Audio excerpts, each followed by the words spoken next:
centre-ville de Kinshasa.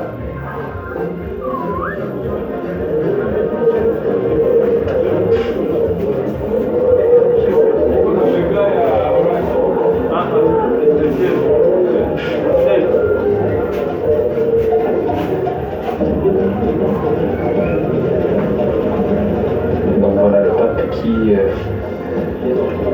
vit ses premiers instants en RDC sous les au moins 30 degrés sur ce tarmac.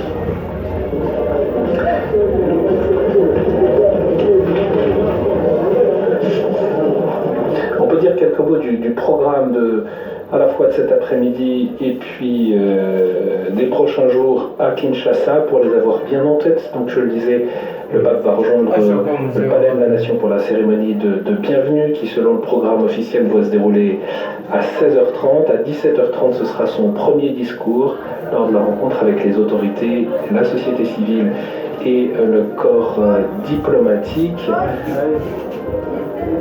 Le grand moment de rencontre avec la population, ce sera mercredi à partir de 9h15 pour la messe sur l'aérodrome Ndolo, dans le centre quasiment de la capitale congolaise. Donc une messe qui sera célébrée en rite zaïrois par le pape François. L'après-midi, le pape à l'Annonciature apostolique rencontrera les personnes victimes de l'Est du pays, puis ensuite les représentants des œuvres caritatives. Et c'est jeudi matin que le pape François retrouvera les jeunes notamment et les catéchistes. Ce sera au stade des Martyrs, ce grand stade qui accueille les grands matchs de football à Kinshasa. Il y a eu cette nuit des pluies orageuses importantes qui ont fait que eh bien, les installations se sont partiellement, notamment autour du podium, effondrées, mais depuis les organisateurs et le gouvernement ont indiqué que les choses avaient été remises en ordre et que la légèreté des structures avait été conditionnée par la nécessité de respecter notamment les caractéristiques techniques du stade. Donc la rencontre avec les jeunes, ce sera jeudi matin, l'après-midi 2 février, fête de la présentation de Jésus au temple, fête de la vie consacrée. Le pape François retrouvera les personnes consacrées, les séminaristes, les diacres, les prêtres à la cathédrale Notre-Dame du Congo à Kinshasa. Ce sera à 16h30. On va retrouver en fin de journée les membres de la Compagnie de Jésus, comme le pape François le fait d'ordinaire, mais une rencontre privée, ce sera à l'Annonciature apostolique le vendredi matin. Le pape François se rendra au siège de la CENCO, la conférence épiscopale nationale du Congo, donc les évêques de RDC. Ce sera à 8h30 avant de rejoindre cet aéroport de Njili. Voilà, nous avons parcouru les quelques grandes étapes de ce programme du pape François en RDC. Il s'envolera ensuite au Soudan du Sud pour un voyage également historique, notamment avec des dimensions particulières et écuméniques. Moi, je vous propose donc qu'on puisse se retrouver en direct du Palais de la Nation aux alentours de 16h30 selon le programme officiel, mais évidemment on sera particulièrement attentif pour suivre l'horaire précis d'arrivée du pape François. On le voit aux côtés là du Premier ministre pour un bref échange. Et puis nous suivrons ensuite à 17h30 le premier discours du pape sur le sol congolais.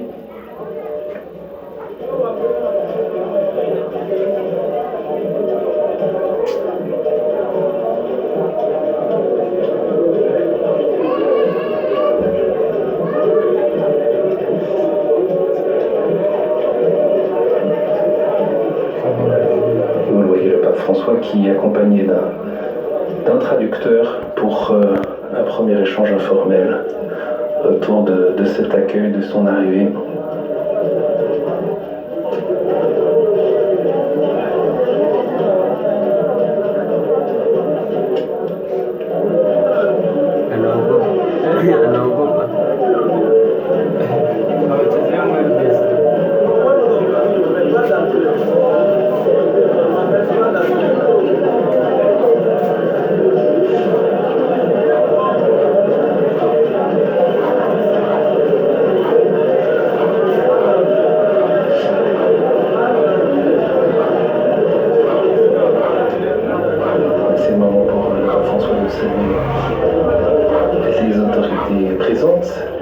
partie de la délégation officielle ici qui l'accueille. Vous avez vu tout à l'heure le pape François s'est demandé s'il fallait être debout ou assis. C'est le Premier ministre qui lui a dit de rester assis. On a vu cet échange et le geste.